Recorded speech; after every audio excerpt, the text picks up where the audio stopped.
Hello everyone, welcome to my channel DM learn academy.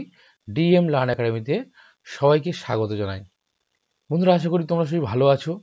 আজকের শুভ মহানবমী, এই নবমীতে সবাইকে জানাই শুভ শারদীয়ার আন্তরিক প্রীতি, শুভেচ্ছা, অভিনন্দন। আশা করছি তোমরা খুব আনন্দের সঙ্গে পুজো কাটাচ্ছ বন্ধুরা, তার সঙ্গে সঙ্গে পড়াশোনাটাও চালিয়ে যাচ্ছ। আমরা চলে এসেছি আজকের টার্গেট টেট প্রিপারেশন 2023 গণিতের প্যাডাগজি থেকে 20টি প্রশ্ন নিয়ে, প্র্যাকটিস সেট 1। তো চলো বন্ধুরা, প্র্যাকটিস সেট 1 শুরু করব আজকের। তো বন্ধুরা, যারা নতুন আমার এই চ্যানেলের ভিডিও দেখছো, তোমরা অবশ্যই করে চ্যানেলটি অবশ্যই সাবস্ক্রাইব করে রাখবে এবং যদি ভালো লাগে ভিডিওগুলি লাইক করবে, কমেন্ট করবে ও শেয়ার করবে। আজকের ভেরি ভেরি ইম্পর্টেন্ট 20টি প্রশ্ন রয়েছে। সিটেটেড বিভিন্ন যে পুরনো সালের যে প্রশ্ন, সেখান থেকে নেওয়া কিছু প্রশ্ন রয়েছে। তো বন্ধুরা, প্রত্যেকে তোমরা অবশ্যই করে ভিডিওটি স্কিপ না করে শেষ পর্যন্ত দেখতে থাকবে। আর তোমরা যদি এই ভিডিওর সমস্ত পিডিএফগুলি পেতে চাও, তাহলে টেলিগ্রাম গ্রুপে যুক্ত হয়ে যাও। টেলিগ্রাম গ্রুপে যুক্ত হওয়ার লিঙ্ক ভিডিও ডেসক্রিপশনে দেওয়া রয়েছে। এবং তোমরা যদি যুক্ত নাও হতে পারো ওখান থেকে, তাহলে তোমরা টেলিগ্রামে গিয়ে ডিএম লার্ন একাডেমি বলে সার্চ করো, সেখান থেকে তোমরা কিন্তু যুক্ত হতে পারবে। ওকে, তো প্রত্যেককে বলছি তোমরা অবশ্যই করে ভিডিওগুলো দেখো এবং চ্যানেলটিকে অবশ্যই করে সাবস্ক্রাইব করো। তো চলো বন্ধুরা, বেশি কথা না বাড়িয়ে চলে যাব আজকের সেশনের প্রথম প্রশ্নে। আজকের সেশনটি খুবই গুরুত্বপূর্ণ হতে চলেছে, তো প্রত্যেককে স্কিপ না করে চলো দেখো। শুরু করছি আজকের প্রথম প্রশ্ন দিয়ে। দেখো, 1 নম্বর প্রশ্ন কি রয়েছে বন্ধুরা, নিচের কোনটি গণিত শেখানোর একটি বিস্তৃত লক্ষ্য? নিচের কোনটি গণিত শেখানোর একটি বিস্তৃত লক্ষ্য? দেখো, বলেছে কি, গাণিতিক ক্রিয়াকলাপ সম্পাদনের জন্য মৌলিক দক্ষতা অর্জন করা। বি, দরকারি গাণিতিক ক্ষমতা বিকাশ করা। সি, গাণিতিকভাবে চিন্তা ও যুক্তি করার জন্য শিশু সম্পদ বিকাশ করা। ডি কি বলেছে, শিক্ষার্থীদের মধ্যে সংখ্যাগত দক্ষতা বিকাশ করা। দেখো, গাণিতিক ক্রিয়াকলাপ সম্পাদনের জন্য মৌলিক দক্ষতা অর্জন। গাণিতিক ক্রিয়াকলাপ সম্পাদনের জন্য মৌলিক দক্ষতা অর্জন কিন্তু বিস্তৃত লক্ষ্যে নয়। গাণিতিক দরকারি ক্ষমতা বিকাশ, যেটুকু দরকার সেটুকু বিকাশ করা না, বিস্তৃত লক্ষ্যের ক্ষেত্রে এটাও নয়। দেখো, শিক্ষার্থীদের মধ্যে সংখ্যাগত দক্ষতা বিকাশ করা, শুধুমাত্র কেবল সংখ্যাগত দক্ষতা বিকাশ করা বিস্তৃত লক্ষ্য না। গাণিতিকভাবে চিন্তা ও যুক্তি করার জন্য শিশুর সম্পদ বিকাশ করা হলো কি এখানে বিস্তৃত লক্ষ্য। তাহলে বিস্তৃত লক্ষ্যটি কি, গাণিতিকভাবে চিন্তা ও যুক্তি করার জন্য শিশুর সম্পদ বিকাশ করা হচ্ছে বিস্তৃত লক্ষ্য। ওকে, নেক্সট পরবর্তী প্রশ্নে চলে যাব। 2 নম্বর প্রশ্ন দেখো, শিশুর গণিত শিখন কিসের উপর নির্ভর করে? শিশুর গণিত শিখন কিসের উপর নির্ভর করে? এ, পরিণমনের উপর। বি, বৌদ্ধিক ক্ষমতার উপর। সি, আগ্রহের উপর। ডি, স্থানিক যৌক্তিক বিকাশের উপর। দেখো, শিশুর গণিত শিখন পরিণামের উপর নির্ভর করে না কিন্তু। ওকে, দেখো, শিশুর গণিত শিখন সবসময় কিন্তু আগ্রহের উপর, অর্থাৎ শিশু কতটা শিখনের ক্ষেত্রে আগ্রহ রয়েছে, সেই আগ্রহের উপর কিন্তু শিশুর গণিত শিখনটি নির্ভর করে। বৌদ্ধিক ক্ষমতা উপর নির্ভর করে না। বৌদ্ধিক ক্ষমতা থাকলে সে শিখতে পারে, ছাড়া কেউ পারবে না, এটা ভুল কথা। স্থানিক যৌক্তিক বিকাশের উপর, স্থানিক যৌক্তির উপর নির্ভর করে, এটাও নয়। তাহলে শিশুর কতটা আগ্রহ রয়েছে, সেই আগ্রহের উপর কিন্তু গণিত শিখনটি নির্ভর করে। ওকে, নেক্সট পরবর্তী প্রশ্নে চলে যাব। 2 নম্বর প্রশ্ন, ন্যাশনাল ক্যারিকুলাম। 3 নম্বর প্রশ্ন, ন্যাশনাল ক্যারিকুলাম ফ্রেমওয়ার্ক NCF 2005 অনুসারে স্কুলে গণিত শিক্ষার মূল লক্ষ্য কি? ন্যাশনাল কারিকুলাম ফ্রেমওয়ার্ক NCF 2005 অনুসারে স্কুলে গণিত শিক্ষার মূল লক্ষ্য কি? দেখো, 2005 NCF 2005 ভেরি ভেরি ইম্পর্টেন্ট। ওকে, গুরুত্বপূর্ণ কিন্তু তোমরা এটা NCF 2005টা ভালো করে অবশ্যই পড়ে রাখবে। ওকে, এখানে দেখো অপশানগুলি দিয়েছে। এ, শিশুর চিন্তার গণিতকরণ। বি বলেছে গণিত অবশ্যই অধ্যয়নের একটি বাধ্যতামূলক বিষয় হবে। সি বলেছে গণিত শিশুদের দৈনন্দিন অভিজ্ঞতার সাথে সম্পর্কিত। ডি বলেছে উপরের সবগুলি। দেখো, এখানে শিশুর চিন্তার গণিতকরণ, হ্যাঁ, শিশুর চিন্তার গণিতকরণ কিন্তু শিক্ষার মূল লক্ষ্য। গণিত অবশ্যই অধ্যয়নের একটি বাধ্যতামূলক বিষয় হবে। অবশ্যই অধ্যয়নে গণিত বাধ্যতামূলক করতে হবে। গণিত শিশুদের দৈনন্দিন অভিজ্ঞতার সাথে সম্পর্কিত।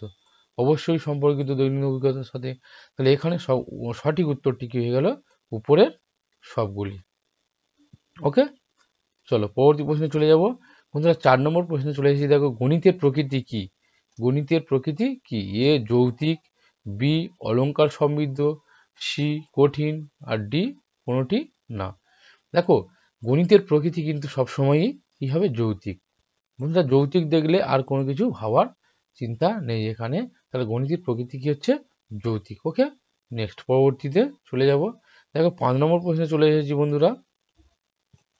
নিচের কোনটি গণিত শিখন এবং শিক্ষণের ক্ষেত্রে সমস্যার মূল কারণ? নিচের কোনটি গণিত শিক্ষণ এবং শিক্ষণের ক্ষেত্রে সমস্যার মূল কারণ? দেখো, বলেছে কি? শিশুদের মধ্যে ভয়, ব্যর্থতার অনুভূতি। অবশ্যই শিশুদের মধ্যে যদি ভয় থাকে, ব্যর্থতার অনুভূতি থাকে, তাহলে কিন্তু গণিতের শিক্ষণের ক্ষেত্রে সমস্যা হতে পারে। তাহলে এটা হচ্ছে কি সঠিক। দেখো, বি বলেছে একটি হতাশাজনক পাঠ্যক্রম। একটা হতাশাজনক যদি পাঠ্যক্রম শিশুদের দেওয়া হয়, তাহলে কিন্তু গণিত শিক্ষণের মূল কারণ হতে পারে। ওকে, শিক্ষক প্রস্তুতি অভাব, অর্থাৎ শিক্ষক যথাযথভাবে প্রস্তুতি না নিয়ে ক্লাসের মধ্যে শিক্ষণের ক্ষেত্রে এলে, তাহলে সেখানে কিন্তু গণিত শেখানোর ক্ষেত্রে সমস্যা হতে পারে। ওকে, তাহলে এটাও সঠিক। তাহলে এখানে সঠিক উত্তরটি কি হয়ে গেল বন্ধুরা? দেখো, উপরের সবকটি হচ্ছে কি গণিত শিক্ষণের ক্ষেত্রে সমস্যার মূল কারণ। ওকে, পরবর্তী প্রশ্নে চলে যাব। দেখো 6 নম্বর প্রশ্নে বন্ধুরা কি বলেছে?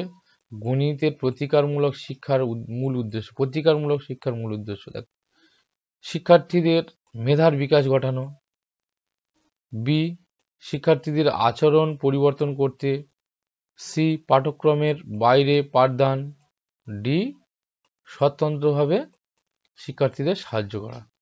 গণিত প্রতিকারমূলক শেখানো অর্থাৎ রিমিডিয়াল টিচিং। রিমিডিয়াল টিচিং কেন করা হয়? না, পিছিয়ে পড়া শিক্ষার্থীদের জন্য কিন্তু বন্ধুরা রিমিডিয়াল টিচিং করানো হয়, তাই তো? দেখো, শিক্ষার মেধার বিকাশ ঘটানোর জন্য কি করা হয়? না। শিক্ষার্থীদের আচরণ পরিবর্তন করার জন্য? না। পাঠ্যক্রমের বাইরে পাঠদান? না, পাঠ্যক্রমের মধ্যেই পাঠদান করা হয়। কিন্তু যে সকল শিশুরা ব্যক্তিগতভাবে তারা পিছিয়ে পড়ে শেখার ক্ষেত্রে, তাদেরকে কিন্তু রিমিডিয়াল টিচিং বা প্রতিক্রিয়ামূলক শিক্ষণ দেওয়া হয়। তাহলে এখানে কি হবে? স্বতন্ত্রভাবে, দেখো, স্বতন্ত্রভাবে বিভিন্ন শিক্ষার্থীদের সাহায্য করা। সঠিক উত্তরটি হয়ে গেল। ওকে, নেক্সট পরবর্তী প্রশ্নে চলে যাব। 7 নম্বর প্রশ্ন বন্ধুরা দেখো, 7 নম্বর প্রশ্ন, গণিত হলো যুক্তির অভ্যাসের দ্বারা মনকে স্থির করার একটি উপায়। গণিত হলো যুক্তির অভ্যাসের দ্বারা মনকে স্থির করার একটি উপায়। এই উক্তিটি কে বলেছিলেন? A Locke, B Benjamin, C হগমেড, ডি স্টেন। দেখো, গণিত হলো যুক্তির অভ্যাসের দ্বারা মনকে স্থির করার একটি উপায় বলেছিলেন কিন্তু লক। ওকে, নেক্সট পরবর্তী প্রশ্নে চলে যাব। 8 নম্বর প্রশ্ন দেখো বন্ধুরা, কত বছরের শিশুদের আঙ্গুল গণনা করতে বলা যেতে পারে? কত বছর শিশুদের আঙ্গুল গণনা করতে বলা যেতে পারে? এ 5 বছর, বি 7 বছর, সি 4 বছর, ডি 10 বছর। দেখো, শিশুদের আঙ্গুল গণনা করতে বলা যেতে পারে বন্ধুরা 7 বছর বয়সে। ওকে, 7 বছর বয়সে শিশুদের কিন্তু আঙ্গুল গণনা করতে বলা যেতে পারে। ওকে, পরবর্তী প্রশ্নে চলে যাব। দেখো 9 বৃত্তস্থ চতুর্ভুজের ক্ষেত্রফলের মান নির্ণয় করে। বৃত্তস্থ চতুর্ভুজের ক্ষেত্রফলের মান নির্ণয় করেন কে? কে নির্ণয় করেন? দেখো, Aryabhata, B Brahmagupta, C Bhaskaracharya, D Sridharacharya. দেখো, বৃত্তস্থ চতুর্ভুজের ক্ষেত্রফলের মান নির্ণয় করেন কিন্তু ব্রহ্মগুপ্ত। ওকে, তোমরা জানো যে ব্রহ্মগুপ্তের যে সূত্র রয়েছে। ওকে, নেক্সট পরবর্তী প্রশ্নে চলে যাব। 10 নম্বর প্রশ্নে বন্ধুরা চলে এসেছি। দেখো, নিচের কোনটি 2 ধারণা শেখানোর জন্য শিখন সম্পদ হিসেবে সবচেয়ে উপযুক্ত হবে? নিচের কোনটি 2 ধারণা শেখানোর জন্য শিখন সম্পদ হিসেবে সবচেয়ে উপযুক্ত হবে?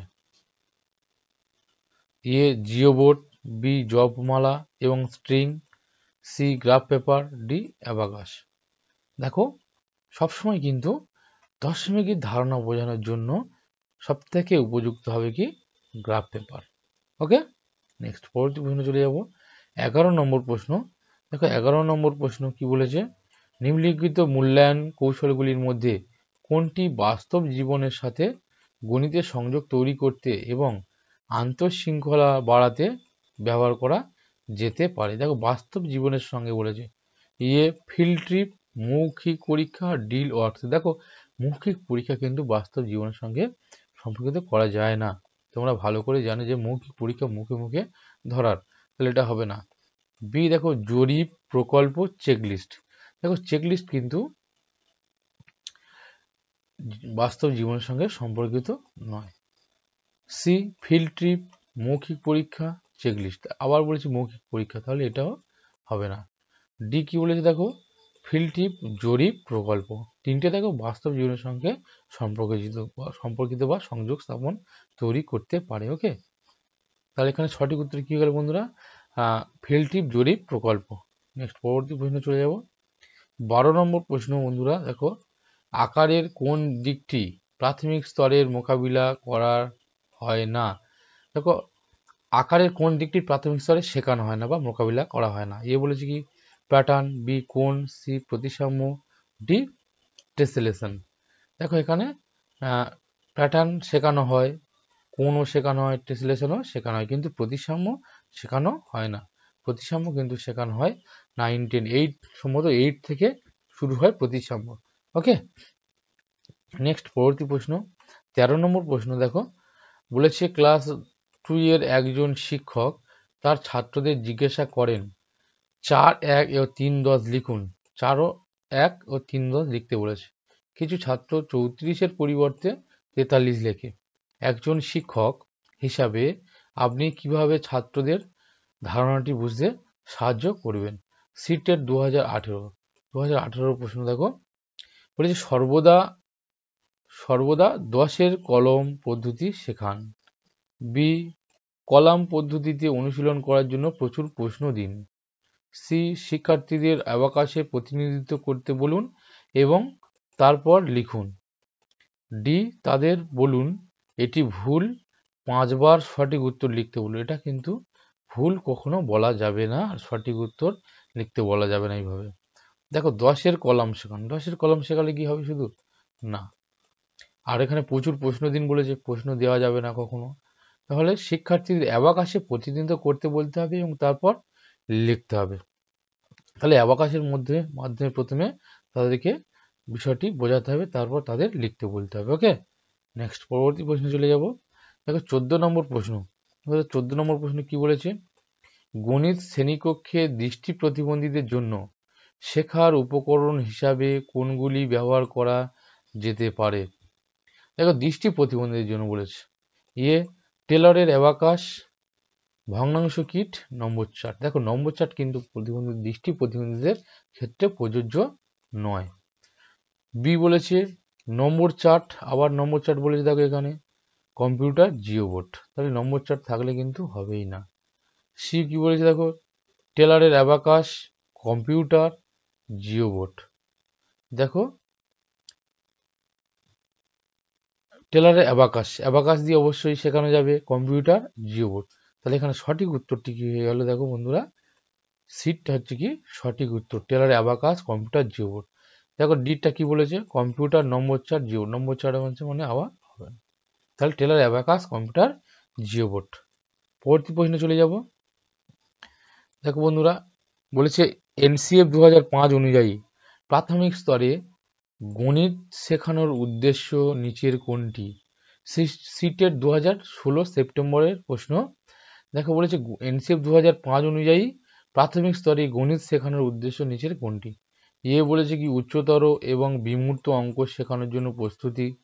বি বলেছে গণিতকে শিশুর জীবনের অভিজ্ঞতার অংশ করা। সি বলেছে সমস্যা সমাধান এবং সমস্যা পজিং দক্ষতা প্রচার করা। ডি বলেছে গণিতকে উপভোগ্য করে তোলা। দেখো এখানে কিন্তু সঠিক উত্তরটা কি হবে বন্ধুরা, দেখো উচ্চতর এবং বিমূর্ত অঙ্ক শেখার জন্য প্রস্তুতি। এনসিএফ 2005 অনুযায়ী শেখানোর উদ্দেশ্য কি? শিক্ষার্থীকে উচ্চতর এবং বিমূর্ত অঙ্ক শেখানোর জন্য প্রস্তুতি করা। ওকে, নেক্সট পরবর্তী প্রশ্নে চলে যাব।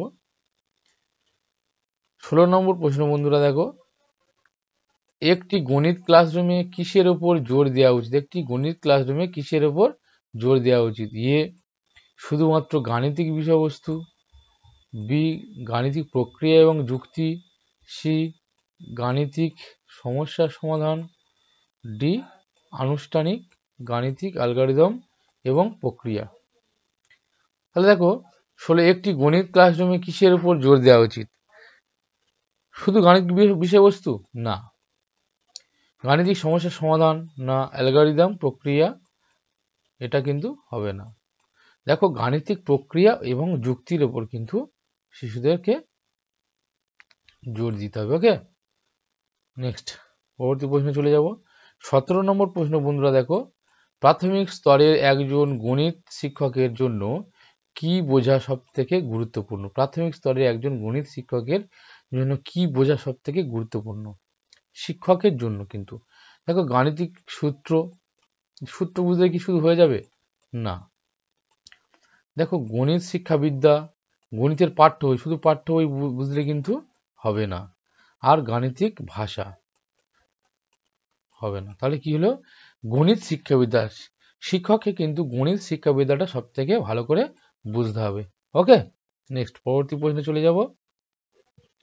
দেখো 18 নম্বর প্রশ্ন বলেছে, পরিমাপ একটি ধারণা হিসেবে ড্যাশ এবং ড্যাশে অন্তর্ভুক্ত। বলেছে সংখ্যা জ্যামিতি, সংখ্যা রেখা, রেখা কোণ আর রেখা জ্যামিতি। দেখো, পরিমাপ কার কার উপর ভিত্তি করে গড়ে ওঠে বা করা যায়? ভিত্তি করে সংখ্যা রেখা, রেখাকে কিন্তু রেখা হবে না। রেখা কোণ, এটা কিন্তু কোণ কিন্তু জ্যামিতির অন্তর্ভুক্ত, রেখাও জ্যামিতির অন্তর্ভুক্ত। আবার দেখো রেখা জ্যামিতি, এখানে সঠিক উত্তরটি কি হবে? সংখ্যা এবং জ্যামিতি। পরিমাপ কিন্তু সংখ্যা এবং জ্যামিতির ক্ষেত্রে পরিমাপটা হয়ে থাকে। ওকে, নেক্সট 19 নম্বর প্রশ্নে চলে এসেছি বন্ধুরা। দেখো, কোন ধরনের মূল্যায়ন শিক্ষার্থীর ঘাটতি এবং অসুবিধা শনাক্তকরণের উপর দৃষ্টি নিবদ্ধ করে? অর্থাৎ শিক্ষার্থীর মধ্যে যে ঘাটতি রয়েছে, পড়ানোর পর তুমি কিভাবে বুঝবে শিক্ষক হিসেবে শিক্ষার্থীর মধ্যে ঘাটতি রয়েছে বা ওই অসুবিধা রয়েছে, সেগুলো শনাক্তকরণ করতে হবে কোন পদ্ধতিতে? বলেছে সংক্ষিপ্ত মূল্যায়ন, বি মূল্যায়ন অনুসরণ, সি ডায়াগনস্টিক মূল্যায়ন, ডি গঠনমূলক মূল্যায়ন। দেখো, সবসময় ঘাটতি ও অসুবিধা শনাক্তকরণের জন্য কিন্তু ডায়াগনস্টিক মূল্যায়ন অবশ্যই করতে হবে তোমাকে। ওকে, নেক্সট পরবর্তী প্রশ্নে চলে যাব।